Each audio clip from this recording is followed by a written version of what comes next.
Thanks so much for joining us here on this Monday. I'm Brooke Hash, and a special thanks to those of you watching on the free WHAS11 app. The Department of Education is offering to pay workers who voluntarily resign or retire. In a memo obtained by ABC News, workers were offered up to $25,000. Secretary of Education nominee Linda McMahon, who could be confirmed today, is preparing to work with Congress to shutter the department as a whole, something opponents say would be a disaster for public education. This is not about left or right or R or D. That's not the fight today. Education should be the ultimate bipartisan and nonpartisan issue. What's happening today is an assault on public education. Kentucky Congressman Thomas Massie has already filed a bill to end the Department of Education, and it is just one sentence long, saying the Department of Education shall terminate on December 31st of 2026. Well, on the local level, districts are looking to fill vacancies. Nationwide, school districts have been dealing with that shortage of teachers for years. It's no different in Kentucky. Our Alex Dieterer spoke with two local school districts who are doing what they can to encourage more people to join the profession. Look at the number lines up here. First-year teacher Jakayla Reed teaches her second grade class math at King Elementary in the Shawnee neighborhood. Keep going.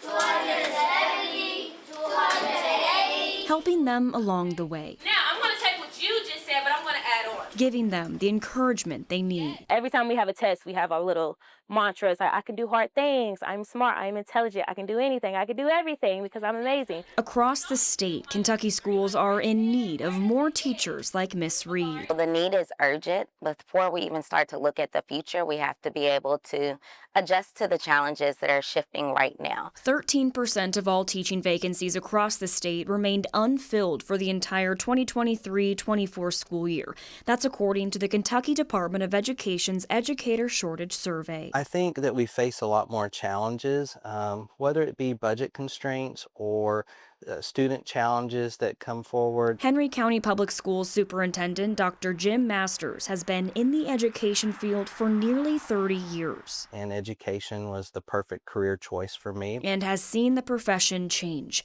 He says low salaries, high turnover, retirements, and fewer applicants are fueling the shortage. When I was a principal in 2010, I'd have a social studies opening and I might have 50 applicants. Nowadays, no matter if you're in Henry County Public Schools or any other district in the state of Kentucky, you're lucky if you have 1 to 3 applicants. The Ohio Valley Educational Cooperative, or OVEC, has launched a new teacher apprenticeship program to help alleviate the shortage. With that comes access to scholarship funding through work-ready scholarships for students in high school to be able to take college course credit. And so students can enter either as a freshman, sophomore, junior, or senior into the pathway. OVEC Director of Educator Success Kathy House says the 14 districts they serve in Kentucky have seen an increase in turnover, with an average turnover rate of almost 25% each year. But even if we start with just a handful, that's a handful more teachers in classrooms. This new program gives high school students a path to become a teacher. Having the opportunity to work in a classroom with a mentor teacher as a high school student hopefully will help inspire a passion in more students to become teachers. Henry County Public Schools is one of the 14 districts OVEC serves and is already looking ahead to being a part of the program. Our young students will be taking classes, dual credit courses through JCTC. They'll be going on to the University of Louisville, getting their teaching degree, and then coming back to Henry County. Through teacher mentorship, dual credit coursework at JCTC, and an education degree through University of Louisville, students are given the tools they need to transition easily into becoming a teacher. What we have is a framework. And so there's a lot of customization that can happen with the framework because each of our districts has a different context and different needs. The Grow Your Own Teacher model aims to keep teachers in their home school district. We want to grow our own with our current high school students. Right now, we've got about 20 in our teacher pathway, and they're part of Educator Rising, and they will also participate in what OVEC is doing with teacher apprenticeships. Jefferson County is also served by OVEC and has been working for years to bring new teachers into the district and to keep them there. Because it doesn't help that need if we're having teachers come into the classroom and then they're leaving us a year or two later. The Louisville Teacher Residency Program started in 20 2020, birthed out of the district's racial equity policy. Essentially, what JCP has done is own the fact that we needed to take ownership in creating teachers, and not only just providing teachers to our school district, but making sure they were well equipped and prepared to tackle all of the challenges facing educators in general. Selena Fishback is the director of the program. Residents are given mentorship, a master's degree from U of L or Bellarmine, and a guaranteed job at JCPS, where they're asked to stay for at least 5 years after completing the program. So we started out with 27 teachers.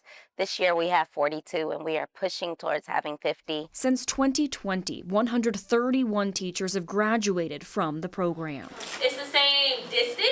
One of those graduates was Miss Reed. Just the support part of it all that really got me through it, and that there were days where they had more confidence in me than I had confidence in myself. So just always having them to lean on whenever I wasn't my best self. Who has joined the solution in bringing more teachers into Kentucky schools. If you know you love kids and you know you want to support your community, I would definitely say try it. Alex Dieterer, WHAS11 on your side. We have links to learn more about these programs and how you can get involved at WHAS11.com. And more now on the growing spread of measles across the country. At least 9 states reporting cases of the virus, including Kentucky. One of the latest was reported in Washington state, where officials said an infant may have been exposed during recent international travel. Health officials reported the majority of these new cases are being found in unvaccinated kids. Top infectious disease specialist Ruth Carrico spoke to us Friday about how the measles vaccine has changed since the early 60s. You received vaccine that was available from 63 to 67. It was a different vaccine than what we have now. It was an inactivated vaccine, and that we know just was not as effective. The vaccines that we have now, live virus vaccines, that means they're very weakened of live vaccines, and those are extremely effective. In fact, if you get those vaccines, that 2-dose series, it's about 97% effective. Symptoms to keep an eye on are rash and fever. If you have both, you should call your doctor. In rural West Texas, at least 146 cases have been reported. That's where an unvaccinated child died last week, marking the first measles death in the United States since 2015. 12:06 here on your Monday. Pretty quiet out there. Mallory, not too bad? Yeah, not a bad start to the week, especially compared to the cooler temperatures that we had over the weekend. Of course, Saturday was very gusty. Yesterday we had chilly sunshine. Today we're running about 10 to 15 degrees warmer than this time yesterday. Now, we're still in the 40s at this hour, pretty much all across Kentucky. And 45 in Louisville, 46 in Brandenburg and Shepherdsville, 47 in Bardstown, 49 in Litchfield at this lunchtime hour.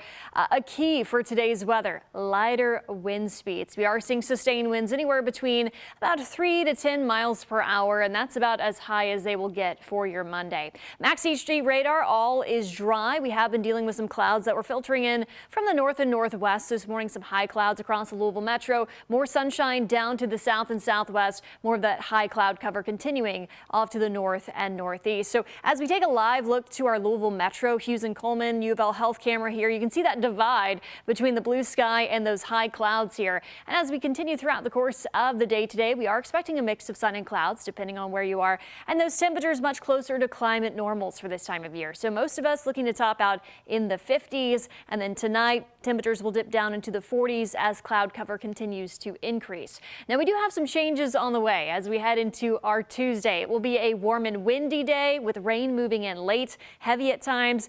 As temperatures drop Wednesday, we could have some snowflakes mixing in. I'll be timing that out for us coming up in our 7-day forecast. All right, Mallory, thank you. Right now, Metro Police are looking for this man, 22-year-old Natal Christiansen Romanjek. Police said he was last seen near U of L Hospital downtown. He has an identifying scar on his left arm running from his wrist to his elbow. Anyone who sees him or knows where he is asked to call 911 or that anonymous tip line at 574 LMPD. An 18-year-old charged in the fatal stabbing of a 15-year-old girl appeared in court today. Police said Caden Savoie killed Isabella Verbare Saturday night at a home on Buckner Avenue near the Beachmont neighborhood. Savoie was arrested a short time later in the Iroquois Manor shopping center and charged with murder. Police said he admitted to knowing the victim before he stabbed her. In court today, attorneys said Savoie has severe autism.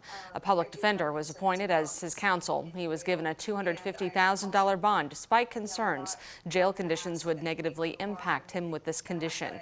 He'll be back in court Tuesday, March 11th.